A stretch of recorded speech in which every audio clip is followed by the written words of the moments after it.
Bonjour à toutes et à tous, j'espère que vous allez bien et très heureux de vous revoir encore une fois pour une vidéo sur la chaîne Atlas Web. Dans cette vidéo, on va essayer de voir ensemble une application que je crois que plusieurs parmi vous l'ont déjà installée, l'ont déjà utilisée. Si vous avez vécu la même chose que moi, il y a des fois qu'on achète des produits, on a la facture, on a une garantie dessus d'1 an par exemple, mais on va garder la facture dans nos documents, mais par la suite, lorsqu'on va aller chercher la facture, c'est plus lisible. Donc c'est comme un risque. Moi perso, qu'est-ce que je faisais? Je prenais une photo pour chaque facture que j'avais, de préférence lorsque je suis dans un magasin où on peut m'envoyer par courriel la facture, j'opte pour cette option.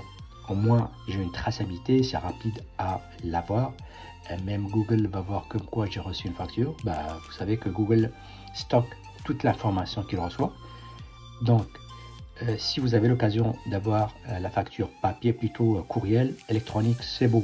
C'est-à-dire le stockage va être facile et numérique et vous le gardez pour toujours. Sinon, demandez à avoir la facture courriel. Si c'est pas possible, vous prenez la facture, vous allez comme soit prendre une photo pour aller rapidement simplement et vous la gardez dans votre cloud ou un document sur une clé. Sinon, vous pouvez comme la scanner, comme ça vous allez la personnaliser. On passe à l'action. L'application, il y en a plusieurs. Moi, j'ai opté pour celle-ci, Microsoft Office, donc PDF Scanner. Donc, ça permet de scanner, personnaliser et convertir, c'est-à-dire l'image. La facture, vous pouvez comme la convertir en Word, vous pouvez comme la convertir, la garder en image ou en PDF simplement. Donc une fois que vous installez et vous ouvrez cette application, vous allez scanner votre document.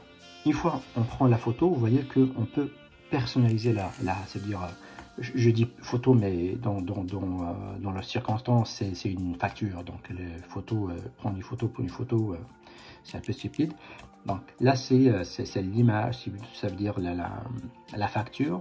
Par exemple, on prend la facture, on peut personnaliser la facture, sélectionner ce qu'on veut sélectionner. On peut confirmer, par exemple, sinon on peut même avant, je peux confirmer par la suite, je vais vous montrer quelque chose.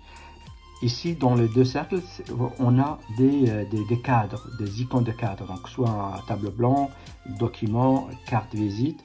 Ici, on peut soit vous pouvez faire ça avant de prendre la capture, sinon on peut le faire par la suite. Donc la personnalisation, est-ce que c'est une carte visite, est-ce que c'est une photo, sinon ça c'est une photo, mais vous voyez, donc sinon moi je vais opter pour je garde sa photo. On peut ajouter du texte ici, donc là je peux marquer n'importe quel texte et c'est beau, donc vous le voyez. Qu'est-ce que je peux faire? On peut pivoter bien sûr. Ici c'est la même chose pour la personnalisation, le cadre. Je vais sélectionner OK. Par la suite le système, donc maintenant il a généré cette facture pour moi. Donc on va parler de facture, j'aime mieux le mot facture. Ici on peut convertir notre image après l'avoir scannée, après l'avoir personnalisée. C'est-à-dire notre image ou notre facture, on peut l'avoir en galerie photo, en PDF, on peut l'ouvrir en OneNote, OneDrive, Word, et on peut l'éditer avec OCR si vous avez l'extension installée. Vous pouvez comme éditer ici c'est image, mais si une facture vous voulez comme l'éditer, vous pouvez comme l'éditer. Donc une fois vous sauvegardez, par exemple, moi je l'enregistre en PDF, et là, comme vous voyez, donc là j'ai mon image qui est scannée avec un mot. Donc ça va être la même chose pour une facture. Si vous avez une facture, moi je vous encourage fortement, si vous avez des factures avec des garanties dessus, scannez-les, c'est mieux. Scannez-les, mettez-les dans votre compte, votre iCloud, ou sur une clé ou sur votre ordinateur. Donc voilà, vous voyez que c'est quelque chose qui est vraiment simple et facile. Et des fois on ne sert pas, donc c'est l'occasion pour la personne qui ne savent pas ou qui n'ont jamais pensé à faire des scans de leurs factures, d'y penser. Donc c'est une bonne option d'avoir tous les factures en version numérique. Voilà, il me reste juste à vous souhaiter une excellente journée, à la prochaine.